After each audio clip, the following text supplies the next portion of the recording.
10대들의 그 뷰티 행동을 보려면 다이소를 관찰해야 되는 거랑 똑같은 거죠. 그러니까 이게 또래 그룹 이외의 관계는 무심해요. 특히 이제 부모 관계도 마찬가지고, 부모를 만날 때 화장하고 나오는 친구도 있습니까? 없죠. 또래 관계 중에서도 이제 레퍼런스 그룹과 비레퍼런스 그룹이 다른데, 또래 관계에서 중요한 아이템들이 다이소에 다 있어요. 그래서 10대들을 관찰하려면 다이소를 봐야 되는 거고, 그게 이제 행동 데이터로 나타나 있는 거죠. 30, 40대, 특히 40대 같은 경우에는 또래 관계가 별로 안 중요합니다. 그냥 일반 사회생활이 중요하죠. 이렇게 되면 고가 화장품도 충분히 받아들여요. 그러니까 기본적으로 이 사람들은 올리브영이 중요하죠. 거기서 추천하는 템이나 지금 핫한 템들이 훨씬 더 중요하다, 이렇게 볼 수 있기 때문에.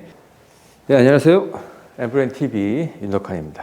오늘은 제가 인터뷰를 당하는 입장입니다.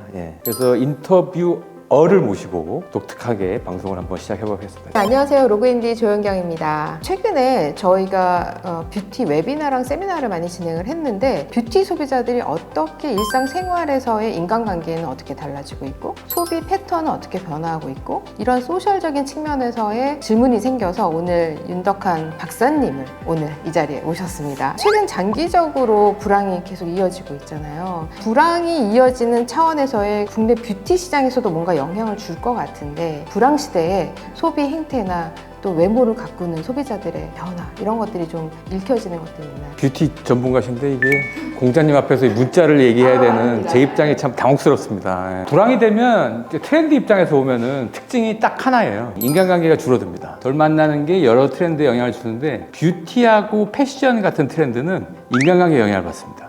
외모를 가꾸고 어떻게 입고 하는 것이 사람을 만나는 상황에 따라서 다 바뀌어요. 그렇기 때문에 불황이라는 게 오면은 패션 코드가 바뀌죠. 누구랑 만나고 나한테 중요한 그룹이 누구냐에 따라 가지고 화장의 방향성이 바뀐다, 또래에 따라서. 이제 그렇게 볼 수가 있겠습니다. 그런데 또 그런 면에서 보면은 방식도 달라지지만, 불황이기 때문에 지출하는 비용에 대한 부담도 커지잖아요.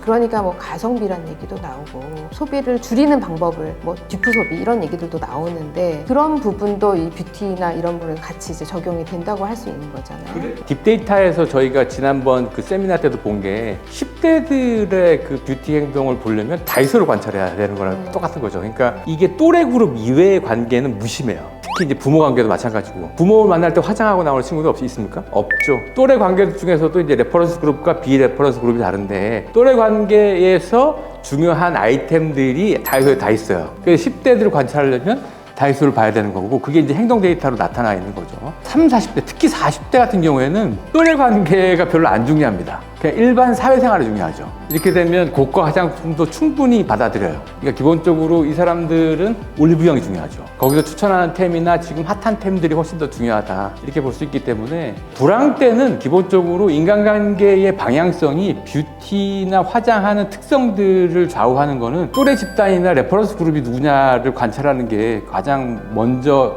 해야 될 일이라고 생각이 됩니다. 그러면 그 소비 심리 위축이 뷰티 소비 패턴에 가장 큰 영향을 미치는 이유는 뭐라고 생각을 하세요? 기본적으로 불황이 되면 자원이 줄어드는데 시간도 줄어들지만 돈도 줄어들잖아요. 그러니까 돈이 줄어든다는 거는 기본적으로 선택지가 줄어든다는 거고, 시간이 줄어든다는 거는 만날 사람들이 줄어든다는 거예요. 그러니까 둘 다 줄어들면 나한테 중요한 사람이 누군가를 이제 떠올리게 되기 때문에, 특정한 사람들, 그러니까 한두 사람들을 위한 뷰티 타입이 중요한 거죠. 화려한 화장품들이 안 팔리냐?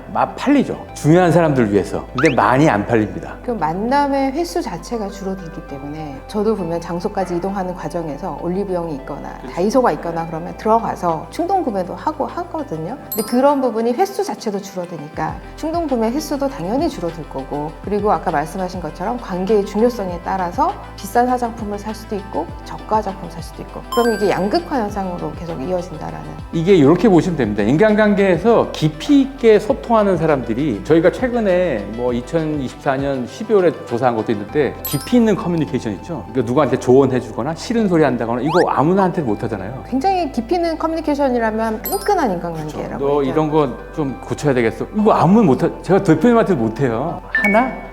가끔 하는데, 어쨌든 이제 이 소통을 그 가족, 지인, 친구, 요거를 8년 전에 비해서 어떻게 달라졌나? 지인하고 친구는 확 줄어들었어요. 부모한테만 올라갑니다. 가족들이나 아주 친밀한 사람들하고만 인간관계 밀도가 높아지는 거죠. 이 불황의 인간관계 특징이에요. 근데 이렇게 되면 아주 친밀한 사람들한테는 화장을 잘 안 합니다. 전체 시장이 줄어들 수밖에 없는 거죠. 요거를 잘 기억하셔야 될 것 같아요. 그런데 저의 경우에 보면 그렇기 때문에 소비를 할 때도 화장을 외모를 가꾸는 것보다는 피부의 어떤 건강을 위해서 투자하는 그쪽에 조금 더 쓰는 것 같기는 하고. 그래서 기초 화장품 시장이 계속 견고하게 있는 게 그것 네. 때문이고, 지금은 요새 그래서 의외로 피부를 중요하게 생각하는 사람들이 많잖아요. 그래서 성분 색조보다. 얘기를 하고. 맞아요. 그러면 소비자들이 브랜드 충성도에도 뭔가 변화가 있을까요? 브랜드 충성도는 불황 때는 연령대별로 내가 가지고 있는 자원의 소진에 따라서 다르기 때문에, 그러니까 다이소가 흥행하는 코드를 관찰을 잘 하셔가지고 거기에 딥데이터를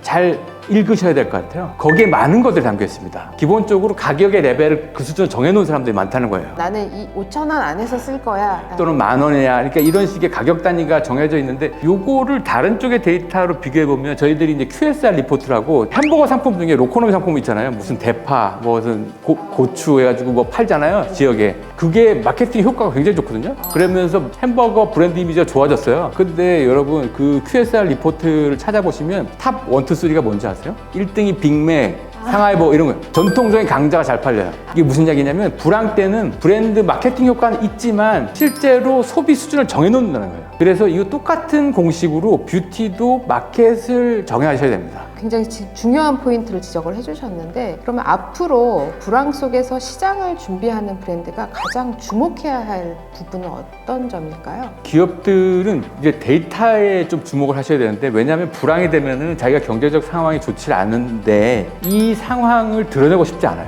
그래서 말로 하는 거, 예를 들어서 로코노미 상품 그거 맛있더라, 좋아 한데 실제 구매는 빅맥이잖아요. 가격 가성비가 좋은. 그러니까 이런 거 측면에서 보면은 이제 말이 아니라 행동 데이터를 봐야 돼요. 이거를 관찰하시는 게 성패를 정합니다. 겉으로 아무리 이게 트렌드다 하더라도 실제 구매는 다른 곳에서 일어나는 거군요. 오늘 굉장히 중요한 키워드와 포인트들을 쪽집게로 짧게 한번 들어봤습니다. 조언해 주셔서 감사합니다. 감사합니다.